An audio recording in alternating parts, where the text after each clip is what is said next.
wrong today, but You should have went with NoLogicGaming. Alliance and then NLG won. Yeah, I should have, but then I would have still been wrong. True, but you would have made everyone else wrong. This is also true. And That's then- that's actually better. Good point. But NoLogicGaming, they did put up a good fight. They had a very strong early game. What went wrong for them in the mid game, Hani? It felt like they started off with 9-1 in Yes. the I guess the phase towards the mid game. They had those pretty good performance in the early game, and I felt like just slow execution sometimes forced them into a bad momentum shift. Also taking fights. There was one misplacement of a fight on the bottom lane where Ember Spirit was trying to catch the gyrocopter, and then it just turned off. One bad event turned into an entire fight. That's when he missed the chains. Yeah, where he Yeah. missed the chains. One fight just turns into, or like a failure of an execution turns into a progressive losing one person after another. Yeah. I guess something that stood out to me in that fight particularly was the play by the Wisp. I was very surprised in how well the Wisp played. Yeah, Throughout that was the fight was where a he got beast. and a save with his first relocate, and then a save with his relocate back Yeah, as well. Unfortunately, he still died, and the person he tried to save also died. But you know, the effort was made, and it did look very, very fancy. their draft was like extremely greedy as well. Like they went for like these 2 boots of travel carriers. You know, and I feel if they had like a momentum kind of like Legion Commander, you know, with the Darkseer, they could have maybe made a bit more space for one of them. Like still pick the PL or the Ember Spirit, Yeah. but choose one. Do you know what I mean? And don't go all in on. Like that's 4,000 net worth on. I guess also just focusing more of having actually some kind of team fight mechanism. What I noticed from Excalibur, also from the first series, is that you have a Shadow Fiend that does not prioritize a mech, where you're just very centric around your own place and how you develop. So next to maybe the very greedy 2 carries, on top of that going BOTs on both, it just feels you have to make a cut somewhere. And I just hope that overall the early game and how it went, they could have definitely snowballed from there, but hopefully just the pushing, going back backwards, but have a bit more team fight in your game. And I think if they perform again like that, Lions can struggle for sure. I thought the lead, I mean, I don't want to take it away from NLG because obviously they play well, but to me, 9-1, maybe that was a little bit deceptive as a lead because Batrider is not going to dominate the early game. He's not picked to dominate the early game. He got a 10-minute blink, or 9.5-minute blink, which is right on time for S4 schedule. Then that's when they start. That's when Alliance really made that big comeback. I mean, Queen of Pain, for example, sure, lane dominant hero, but she really starts to shine during those mid-game fights that we saw Alliance dominating. So, yeah, Wisp and Bane, I think, did a ton, right? We saw them killing the Undying early on in the jungle area. But to me, I felt like Alliance wasn't trying to win that stage of the game. They're kind of just biding their time, fighting for the mid-game. And once they got the mid-game map control, that was kind of it. In the replay that I've selected, of course, it was the game-deciding Roshan fight, the first one. Yeah. And I thought, for most part, the Ember actually played really well. But we could jump in and... Let's jump into the Luminous analysis.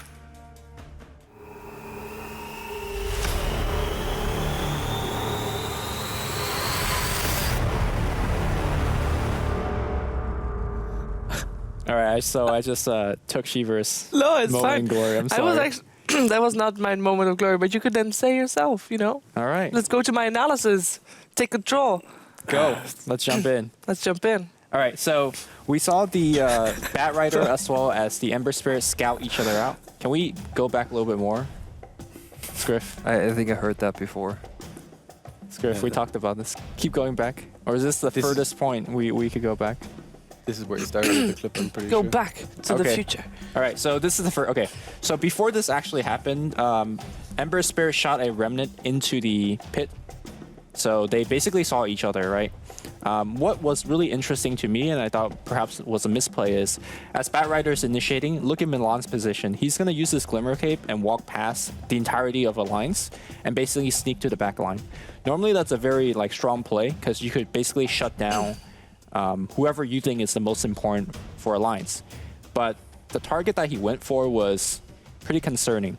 So Ake drops this Tombstone. Essentially, pretty much all of Alliance has dropped their spell, except Queen of Pain.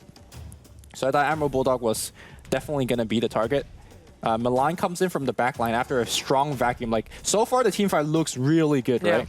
And then Admiral Bulldog blinks forward, drops his call, and then Milan, to me, could have actually prevented that from happening, and he grips Ake, which at this point he already cast his most important spell.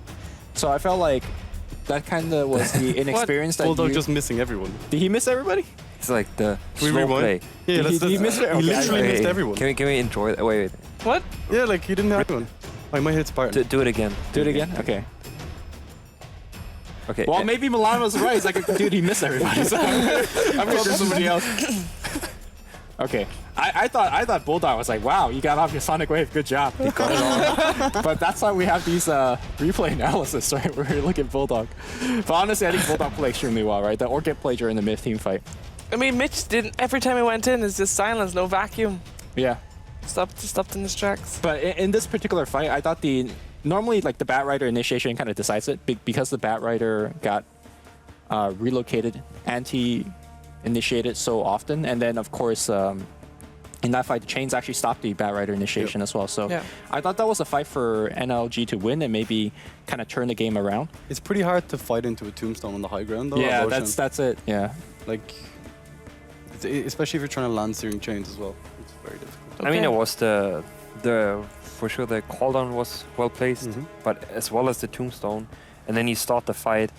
But I think item decisions was a big struggle there. Yeah. You had no HP on all You of the heroes. 4,000 gold in boots. Yeah. And that was not counting a Sonic Wave that was missed. So.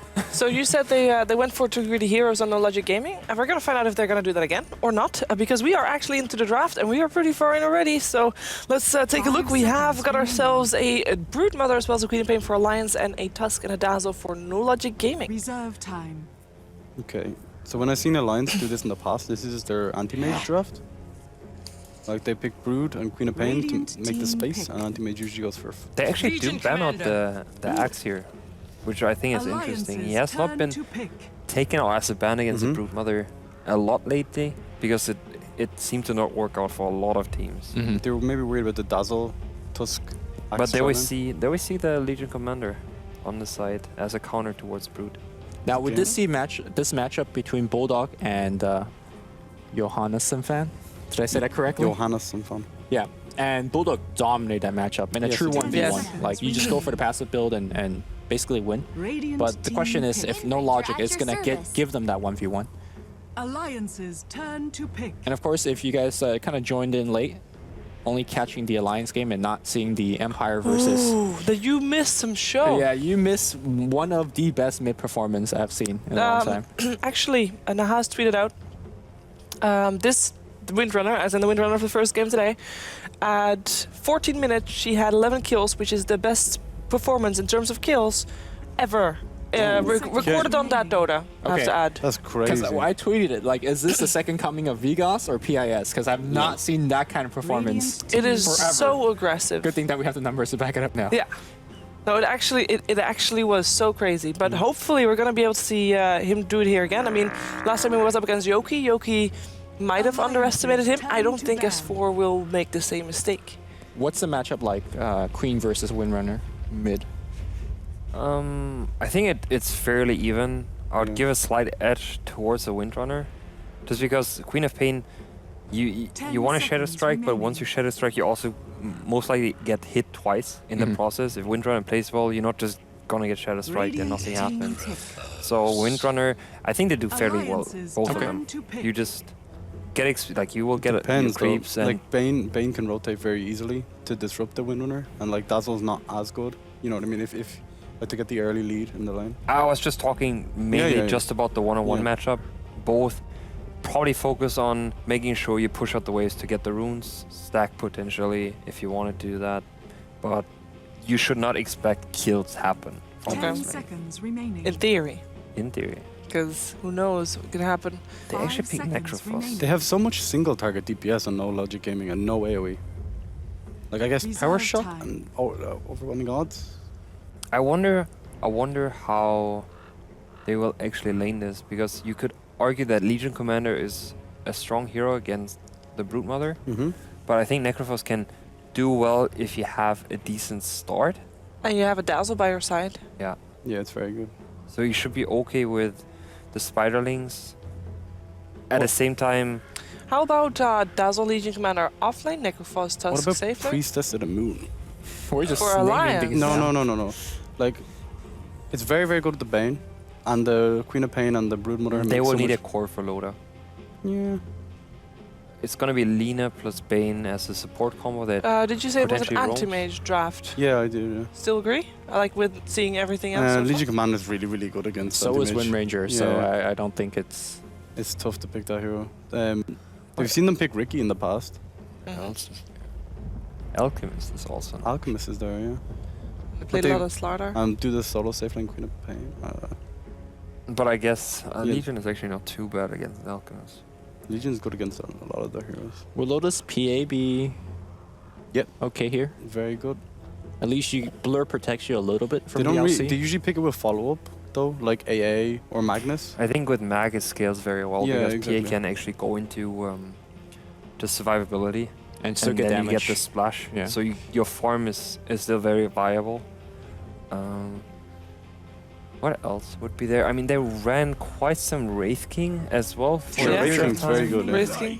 Like it is. Ooh, nice. Okay. The push, oh my god. Howl plus spider Howl leaves? plus spiders, oh my god. Well, that is going to be a tricky one to deal with for NoLogicGaming. What are we thinking here? We know the draft. Last Okay. time you all were correct. Let's see if you can keep up your 100% win rate for this If series. Alliance get a decent start, even 10 minutes, I think it's game over. They're just gonna get run down by the wolf. Okay, Hani?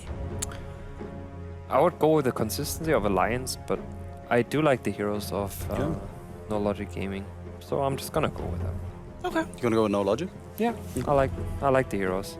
I think this is the closest draft that we've seen out of all 4 games. With that said, I'm going to go with Alliance because simply they're more experienced. I think the last game showed that despite facing an early deficit, they're like, yeah, no problem. We know when we're strong and we're going to execute. So I'm going to go with Alliance. Look at that dual roaming combo as well. Lina and Bane. Like, Yeah. That Yeah, is that is spooky. very scary.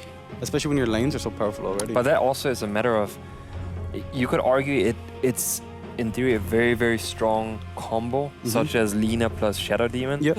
But it's like, you're smoking, if it doesn't work, You're You going to have have a- a deficit on that. quite a bad levels. game. But if it works, one smoking into the next smoking, suddenly your game can snowball really hard. Yeah. So it's like it's also somewhat luck on how you react on a lane if your gank works out or not.